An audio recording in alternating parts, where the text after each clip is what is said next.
انہوں نے صلح حدیبیہ کے بعد مدینہ ہجرت کی تو ان کے ساتھ ان کی قوم کے 70 یا 80 گھرانے تھے، یعنی اسلام قبول کیا۔ یہ تھے طفیل بن عمرو دوسی۔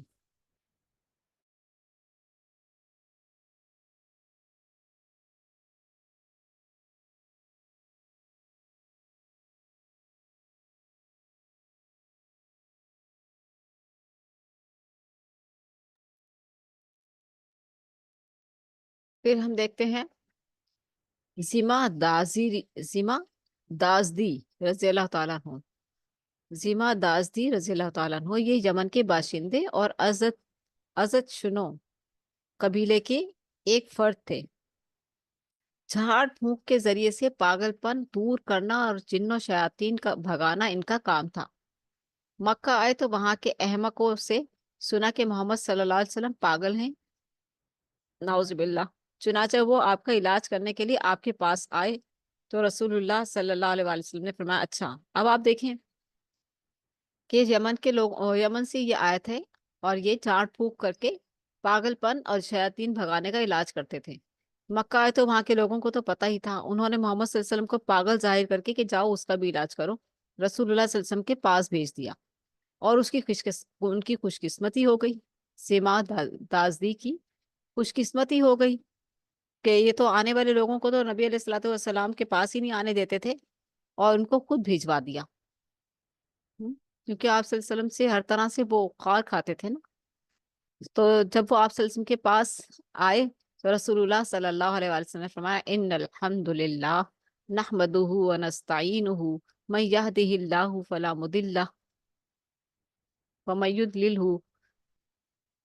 لہ ومن یضللہ فلا ہادی لہ واشہد ان لا الہ الا اللہ وحدہ لا شریک لہ واشہد ان محمدا عبدہ ورسولہ۔ یہ پورا خطبہ پڑھ ڈالا جو کسی بھی درس اور تدریس سے پہلے پڑھا جاتا ہے، آپ لوگوں نے اکثر سنا ہوگا اس کو کہ ان الحمد للہ نحمدہ ونستعینہ من یہدہ اللہ فلا مضل لہ ومن یضللہ فلا ہادی لہ۔ ساری تعریف اللہ ہی کے لیے ہے، ہم اس کی تعریف کرتے ہیں اور اسی سے مدد چاہتے ہیں۔ جسے اللہ ہدایت دے دے اسے کوئی گمراہ نہیں کر سکتا، اور جسے اللہ گمراہ کر دے اسے کوئی ہدایت نہیں دے سکتا۔ اور میں شہادت دیتا ہوں کہ اللہ کے سوا کوئی معبود نہیں، وہ تنہا ہے، اس کا کوئی شریک نہیں، اور میں شہادت دیتا ہوں کہ محمد صلی اللہ علیہ وآلہ وسلم اس کے بندے اور رسول ہیں۔ اما بعد، اللہ کے رسول نے اس کے سامنے یہ خطبہ کہا۔ زیمات نے یہ کلمات سنے تو اس قدر متاثر ہوئے کہ انہیں 3 بار دہرانے کی آپ صلی اللہ علیہ وآلہ وسلم سے فرمائش کی۔ کتنے خوبصورت الفاظ تھے، شاعر تھے، سمجھ بوجھ رکھنے والے تھے، اور لوگوں نے آپ کے پاس ان کو اس لیے بھیجا تھا کہ آپ پاگل ہیں، ان کا علاج کریں۔ لیکن جب انہوں نے آپ صلی اللہ علیہ وسلم کے منہ مبارک سے اتنا خوبصورت خطبہ سنا تو اتنے متاثر ہوئے کہ کہا 3 بار سنائیے، 3 بار سننے کی فرمائش کی۔ پھر کہا میں کاہنوں، جادوگروں اور شاعروں کی بات سن چکا ہوں، لیکن میں نے آپ جیسے کلمات کہیں نہیں سنے۔ یہ تو سمندر کی اتھاہ گہرائی کو پہنچے ہوئے ہیں۔ لائیے ہاتھ بڑھائیے، آپ سے اسلام پر بیعت کروں، اور انہوں نے بیعت کر لی۔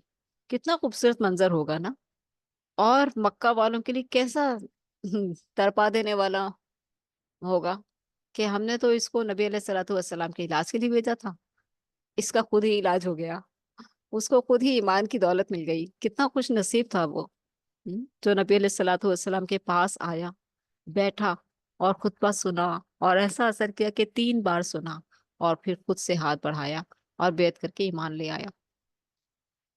مدینے میں اسلام۔ بیرون مکہ جن ابتدائی سعادت مندوں نے اسلام قبول کیا ان میں سے اوپر بیان کیے گئے 5 افراد کے بعد چھٹے کا تعلق مدینے کے قبیلے خزرج سے ہے۔ ان کے نام یہ ہیں، ٹھیک ہے، 5 افراد کے بعد چھٹے، ٹھیک ہے، اسد بن زرارہ، قطبہ بن عامر بن حدیدہ، عوف بن حارث بن رفاعہ، عوف بن افرا، عقبہ بن عامر بن نابی، رافع بن مالک بن عجلان، جابر بن عبداللہ بن رعب۔ یہ لوگ سنہ 11 نبوت یعنی آپ صلی اللہ علیہ وسلم کی نبوت کے 11ویں سال میں حج کے لیے آنے والوں کے ہمراہ آئے تھے۔ ادھر اہل یثرب یعنی مدینہ کے لوگ جب کبھی یہود کو جنگ وغیرہ میں ذکر پہنچاتے تو ان سے سنا کرتے تھے کہ ایک نبی اس وقت بھیجا جانے والا ہے، کیونکہ انہیں تو پتا تھا، اور وہ لوگ تو رو رو کر دعائیں کرتے تھے کہ یا اللہ وہ جو رسول تو نے اب بھیجنا ہے آخری رسول، اسے بھیج دے تاکہ ہم اس کے ساتھ مل کر ان ظالموں کا مقابلہ کریں۔ کیونکہ یہودیوں پر کبھی عیسائیوں نے خوب چڑھائی کی، رومیوں نے، اور کبھی عربیوں نے بھی بہت چڑھائی کی جو مدینہ میں تھے، قبیلے تھے نا ان کے، تو مدینہ میں ان کے قبیلے تھے، اور جس کا بس چلتا تھا، جب عربیوں کا بس چلتا تھا تو ان پر چڑھائی کر دیتے تھے۔ تو یہ وہی بات چل رہی ہے کہ میں ابھی یہاں سے لیتی ہوں اس کو، دوبارہ سے سلسلہ شروع ہوتا ہے کہ یہ لوگ سنہ 11 نبوت میں حج کے لیے آنے والوں کے ہمراہ آئے تھے، یہ جو جن کے نام لیے ہیں۔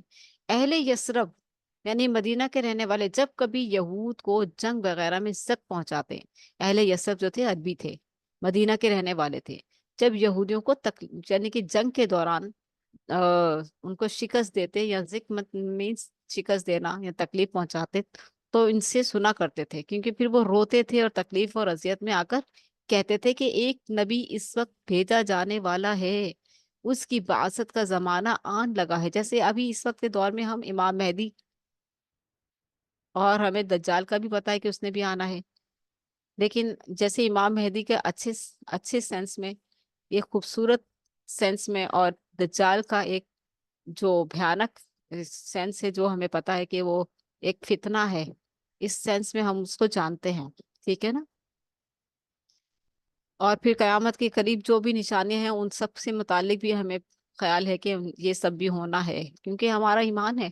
اسی طرح اس وقت مدینہ میں جو یہودی تھے وہ آپ صلی اللہ علیہ وسلم کا انتظار کر رہے تھے کہ ایک آخری رسول آنے والا ہے، بھیجا جانے والا ہے، اس کی بعثت کا زمان آن لگا ہے، ہم اس کی مائیت میں تمہیں عاد اور ارم کی طرح قتل کر ڈالیں گے۔ یعنی کہ ان کے دل میں اتنی آگ تھی، ان عربیوں کے لیے اتنی اتنی وہ تھی، انتقام کی آگ جلی ہوئی تھی، لگی ہوئی تھی، کہ وہ انتظار کر رہے تھے کہ آخری رسول آئے تو ہم اس کے ساتھ مل کر ان کو بھی اسی طریقے سے اذیتیں دیں۔ ابھی وہ رکے ہوئے تھے، انتظار کر رہے تھے، ٹھیک ہے۔ لیکن جب اب آ جائے گا مدنی دور، جب مدینہ میں آپ صلی اللہ علیہ وسلم جائیں گے تو یہ انتظار کرنے والے کیا سلوک کریں گے آپ صلی اللہ علیہ وسلم کے ساتھ، جو بھی آ جائے گا ابھی دیکھ لیں گے انشاءاللہ، کیونکہ قرآن مجید تو بھرا پڑا ہے مکی صورتوں سے اور مدنی صورتوں سے، کہ یہ جو رو رو کر دعائیں کرنے والے تھے، انہوں نے کیا کیا کیا کیا تھا اللہ کے رسول کے ساتھ، کیا کیا تھا، وہ بہت تکلیف دہ باتیں ہیں۔ کیسے رو رو رو کے دعا کر رہے ہیں نا، کہ اس کی مائیت میں جب ہم اس کی مائیت میں تمہیں عاد اور ارم کی طرح قتل کر ڈالیں گے۔ عاد کون تھی؟ قوم عاد اور قوم سمود، یہ جو قوم عاد، یہ عاد تھی، قوم عاد تھی، ارم والے جو تھے، ان پر جو ہے اللہ تعالیٰ نے تیز ہوائیں چلائی تھی اور برے طریقے سے ان کو ہلاک کیا تھا، تو انہوں نے ان کی مثال دے کر کہا کہ ان کی طرح ہم تمہیں ماریں گے، دیکھنا، اس نبی کے ساتھ مل کر۔ چنانچہ یہ لوگ مینا کی گھاٹی میں رات کے وقت باتیں کر رہے تھے کہ وہاں سے رسول اللہ صلی اللہ علیہ وسلم کا گزر ہوا۔ آپ نے آواز سنی تو ان کے پاس پہنچ کر دریافت فرمایا، من انتم، آپ لوگ کون ہیں؟